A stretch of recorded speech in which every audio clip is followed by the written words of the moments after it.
Nous, pour quelqu'un qui n'est pas musulman, il a le droit de demander n'importe quelle question. Il n'est pas musulman, il veut être musulman. Il a le droit de demander n'importe quelle question sur Allah, sur la religion, sur le prophète, sur tout. Mais lorsqu'il est convaincu et il est devenu musulman, il ne demande pas pourquoi. Lorsque l'ordre vient d'Allah, on dit j'accepte. Sami'na wa ata'na. Vous avez le droit de questionner avant d'être musulman. Lorsque vous êtes musulman et vous savez que l'ordre vient d'Allah, ne demandez pas pourquoi. C'est mon temps. Imam Ali a dit, si la religion se prend par la raison, alors effleurer les chaussons, lorsqu'il fait froid, lorsqu'on est en voyage, etc., on n'a pas voulu enlever les chaussettes, on fait les ablutions, et lorsqu'on arrive au pied, on mouille la main et on passe sur le dos du pied.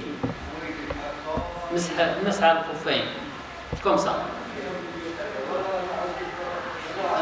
Il dit, si la religion se prend par la raison, alors vos chaussettes, est-ce que vous marchez sur le bas du pied ou sur le dos du pied?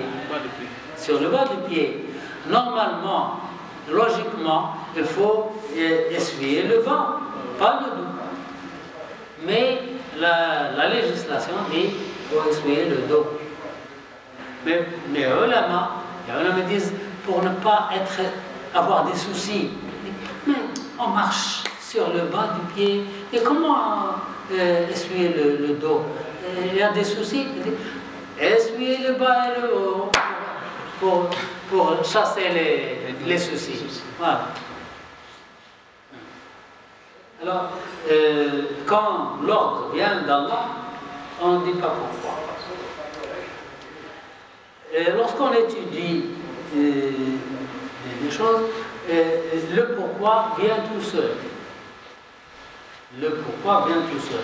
Nous ne cherchons pas pourquoi.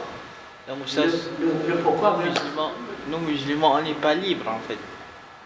On ne peut pas dire comme les Européens que nous, on est libres. C'est-à-dire que nous, en islam, c'est vrai, Dieu nous a donné, mais on n'a pas la liberté, par exemple, de penser, de faire... Non, nous sommes libres de penser. Il y a beaucoup de versets dans le Coran qui disent إن في ذلك لآيات لقوم يتفكرون إن في ذلك لآيات لقوم يتدبرون فاعتبروا يا أولي الألباب. Pensez-y, réfléchissez, etc. Ce que je veux dire, c'est qu'on n'a pas la liberté d'entreprendre comme les Européens disent. Je suis libre de faire ce que je veux. Non. Je suis libre de... Nous, on n'est pas libre en islam. C'est pas qu'on est... Comment on appelle? On n'est pas opprimé, mais on respecte Dieu. Donc, nous, on n'est pas vraiment libre comme eux. Par exemple, un Européen, il peut dire que moi, je fais pas ceci, je fais pas cela. Je suis libre de faire ce que je veux. Par exemple, les commandements d'Allah et tout. On n'est pas libre de faire ce qu'on veut. On est censé exécuter les ordres d'Allah. Et la liberté existe dans l'exécution des ordres d'Allah. Ceux qui sont libres de ne rien faire sont les athées. Ils ne croient en rien. Et malgré qu'ils se prétendent qu'ils sont libres, ils ne sont pas, ils sont captifs.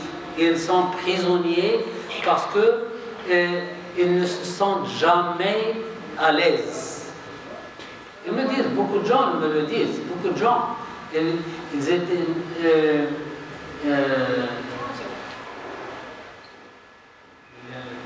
le portugais, le français, beaucoup de gens qui me disent, moi j'étais athée, je suis né dans une famille qui ne croit en rien, mais je n'ai jamais senti la paix avec moi-même.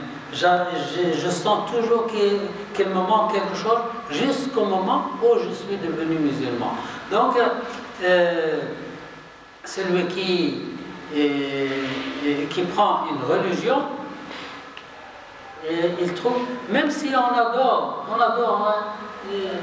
n'importe quoi, une pierre ou un arbre, celui qui adore une pierre est meilleur que celui qui n'adore rien. Il ne faut pas adorer la pierre, il ne faut pas adorer l'arbre, mais celui qui adore un chat, une souris est meilleur que celui qui n'adore rien.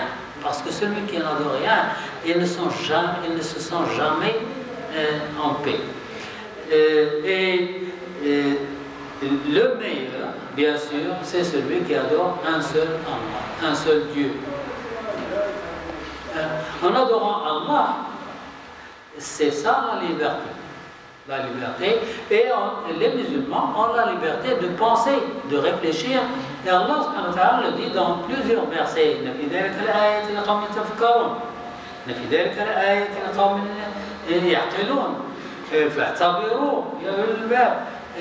Etc.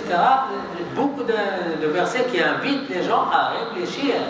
Au contraire, plus on réfléchit, plus qu'on s'approche d'Allah.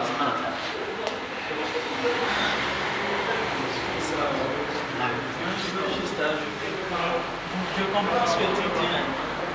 Tout autant que nous sommes personnes libres, parce que nous sommes de quelqu'un d'autre. À l'école, dans les entreprises, partout on reçoit des hommes. Quelque sorte, personne libre. Celui qui n'est pas esclave de Dieu est un esclave de quelque chose. Voilà. Ce sujet revient très souvent de la part des gens par rapport à la liberté. Et pourquoi est-ce que je me demande alors pourquoi est-ce qu'on se soumet à la loi de l'État? Pourquoi est-ce qu'un pays doit mettre en place une loi et on est d'accord dessus cette loi-là? Si on a la liberté, alors on ne doit pas se soumettre à cette loi-là. Pourtant, tout le monde se soumet à cette loi-là. En se prêtant libre, voilà. Oui. Et on accepte que l'État prélève des taxes, oui. Et on accepte beaucoup de choses. C'est-à-dire que dans tous les cas de figure possibles, notre liberté est toujours conditionnée par des choses. Et à partir du moment où il y a des conditions, la liberté n'est pas absolue, elle est toujours partielle. Alors l'islam n'est pas différent. L'islam, c'est juste qu'elle remanie toutes ces notions-là sous le commandement d'Allah. Ça me rappelle un de ces hadiths du prophète que tu as